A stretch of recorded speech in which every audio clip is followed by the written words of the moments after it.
নমস্কাৰ সকলোকে স্বাগতম জনাইছো নিমাত ষ্টাডি পইণ্ট চেনেলটোলৈ।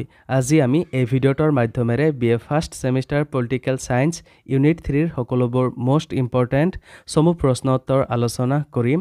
আজিৰ এই ভিডিঅ'টোত আমি যিবোৰ প্ৰশ্ন উত্তৰ আলোচনা কৰিম এইবোৰ প্ৰশ্ন উত্তৰ তোমালোকৰ এক্সামত প্ৰায়ে আহি থাকে, সো ভিডিঅ'টো প্লিজ শেষলৈকে চাবা।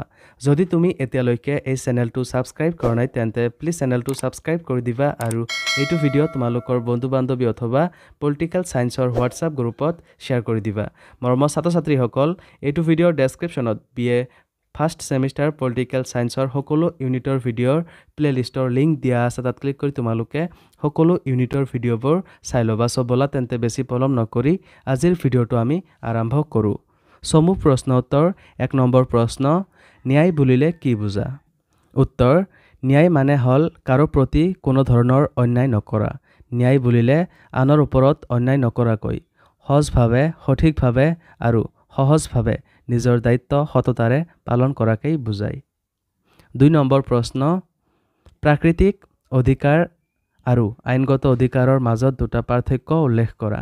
উত্তৰ, ক, প্ৰাকৃতিক অধিকাৰ ৰাষ্ট্ৰৰ দ্বাৰা স্বীকৃতিপ্ৰাপ্ত নহয়, আনহাতে আইনগত অধিকাৰ ৰাষ্ট্ৰৰ দ্বাৰাই আনুষ্ঠানিকভাৱে স্বীকৃতিপ্ৰাপ্ত আৰু সুৰক্ষিত হয়।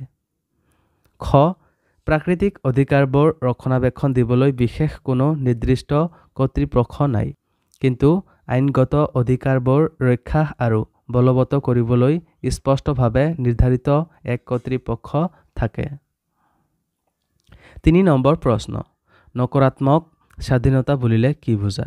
উত্তৰ, নকাৰাত্মক স্বাধীনতাই সীমাহীন বা বাধাহীন ব্যক্তি স্বতন্ত্ৰবাদক দৃঢ়ভাৱে সমৰ্থন কৰে। ৰাষ্ট্ৰৰ স্বেচ্ছাচাৰিতাৰ কবলৰ পৰা ব্যক্তি স্বতন্ত্ৰতাক সম্পূৰ্ণভাৱে সুৰক্ষিত কৰাই এই মতবাদৰ মূল লক্ষ্য আৰু প্ৰধান উদ্দেশ্য। মৰমৰ ছাত্ৰ ছাত্ৰীসকল, ভিডিঅ'টো আগবঢ়োৱাৰ আগতে এটা সুখবৰ। তোমালোকৰ বাবে আমি অতি কম মূল্যত মাত্ৰ 49 টকাত BA first semester political science complete question answer guide প্ৰস্তুত কৰিছোঁ, য'ত প্ৰতিটো ইউনিটৰ A to Z প্ৰশ্ন উত্তৰ বৃহৎভাৱে আলোচনা কৰা হৈছে। যিবোৰ প্ৰশ্ন উত্তৰ পঢ়িলে তোমালোকৰ পৰীক্ষাত 100% কমন পৰাটো নিশ্চিত। যোৱা বছৰ প্ৰায় 5000ৰো অধিক ছাত্ৰ ছাত্ৰীয়ে এই ই-বুকটো কিনিছিল আৰু তেওঁলোকে পৰীক্ষাত ভাল ফলাফল দেখুৱাবলৈ সক্ষম হৈছিল বুলি তেওঁলোকে জনাইছে। তোমালোকেও যদি মাত্ৰ 49 টকাত এই ই-বুকটো পাৰচেছ কৰিব বিচৰা তেন্তে এইটো ভিডিঅ'ৰ ডেছক্ৰিপশ্যন বা পিন কমেণ্টত দিয়া লিংকত ক্লিক কৰি ই-বুকটো ডাইৰেক্ট ডাউনলোড কৰি লৈ লোৱা, অথবা স্ক্ৰীণত দিয়া হোৱাটছআপ নাম্বাৰত আমাৰ টীমৰ লগত কণ্টেক্ট কৰি নিশ্চিন্ত মনে ই-বুকটো পাৰচেছ কৰি লৈ লোৱা। ধন্যবাদ। 4 নম্বৰ প্ৰশ্ন, ৰাষ্ট্ৰৰ সংজ্ঞা দিয়া।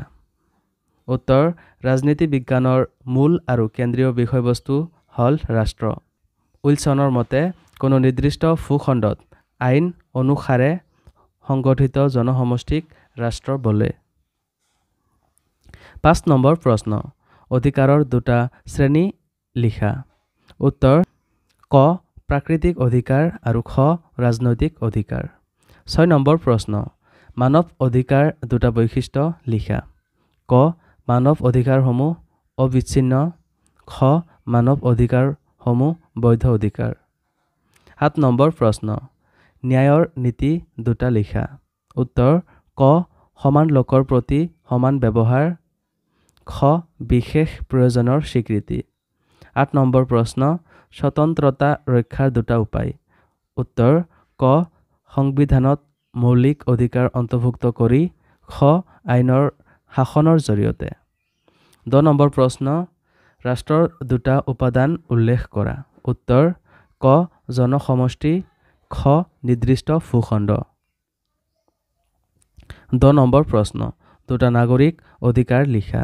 উত্তৰ, ক, জীৱনৰ অধিকাৰ, খ, সম্পত্তিৰ অধিকাৰ। সো মৰমৰ ছাত্ৰ ছাত্ৰীসকল, আজিলৈ এইখিনিয়ে। তোমালোকে যদি এতিয়ালৈকে মাত্ৰ 49 টকাত BA first semester political science complete question answer গাইডটো পাৰচেছ কৰা নাই তেন্তে এইটো ভিডিঅ'ৰ ডেছক্ৰিপশ্যন বা পিন কমেণ্টত দিয়া লিংকত ক্লিক কৰি ই-বুকটো ডাইৰেক্ট ডাউনলোড কৰি লৈ লোৱা, অথবা স্ক্ৰীণত দিয়া হোৱাটছআপ নাম্বাৰত আমাৰ টীমৰ লগত কণ্টেক্ট কৰি নিশ্চিন্ত মনে ই-বুকটো পাৰচেছ কৰি লৈ লোৱা। ধন্যবাদ।